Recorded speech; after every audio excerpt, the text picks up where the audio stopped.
I have closed Flash Catalyst and have opened Flash Builder into a blank workspace.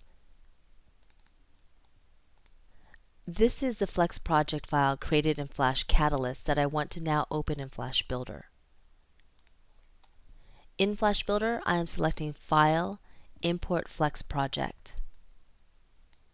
I am browsing to the location of my Flex Catalyst FXP file and selecting it. Flash Builder will create a project with the same name, Employee of the Month. Note that there is a checkbox to keep the font references in the CSS file. I am clicking Finish to import the project. This may take a few minutes, but the project then appears in the Package Explorer. When I expand the project, you can see the files and code that were generated by Flash Catalyst. Remember that the privatedata.mxml file contains metadata between Flash Catalyst and Flash Builder that your application does not actually need. I am right-clicking on that file and selecting Delete. In the main.mxml file, I can also delete the design layer MXML tags.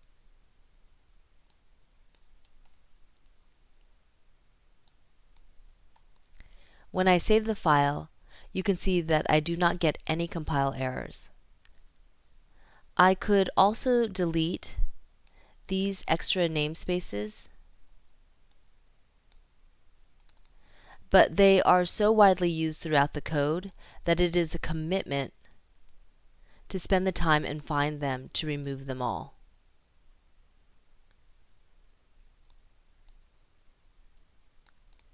Since they do not affect the application, it's your personal decision to remove them or not.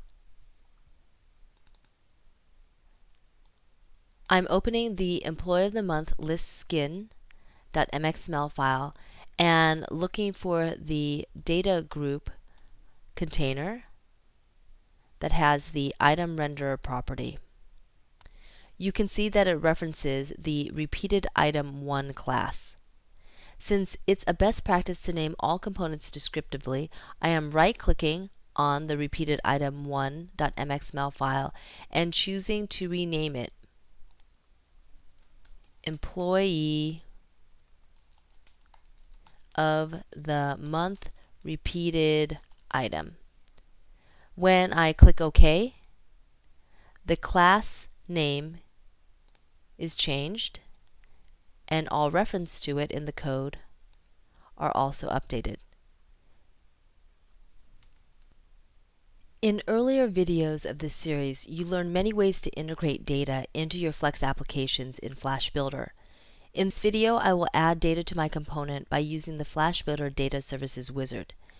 This is the XML file that contains the dynamic data I want to integrate.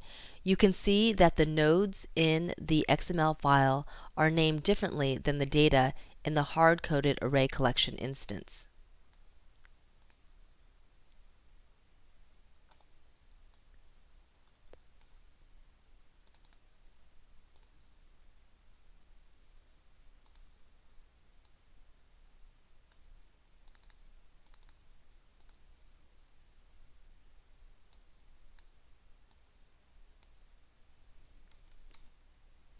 In Flash Builder, I am selecting Data Connect to XML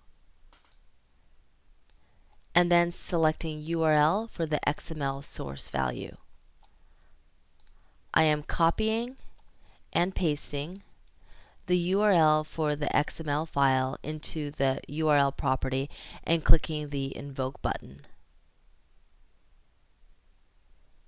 Next, I'm selecting the repeating node in the XML file for the Select Node drop-down list. I will leave the other options and click the Finish button.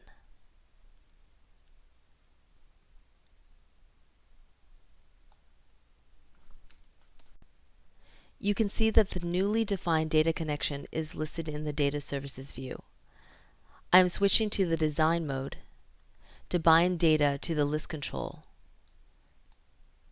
by dragging the operation from the Data Services view and dropping it on the list. A dialog appears to let me know that the data is already bound to the hard-coded array collection object that was created by the design time data panel in Flash Catalyst. I am overriding that data by clicking the OK button. The Bind to Data dialog prompts me to select the field from the XML file that I want to display in the list. I am selecting none of the nodes because this is not a simple drop-down list display. I am creating a custom renderer. When I click OK and then save the file and run the application,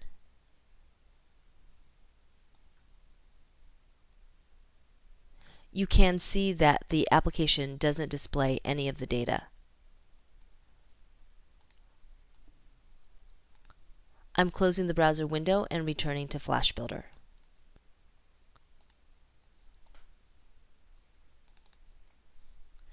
In the Employee of the Month repeated item code, remember that the data property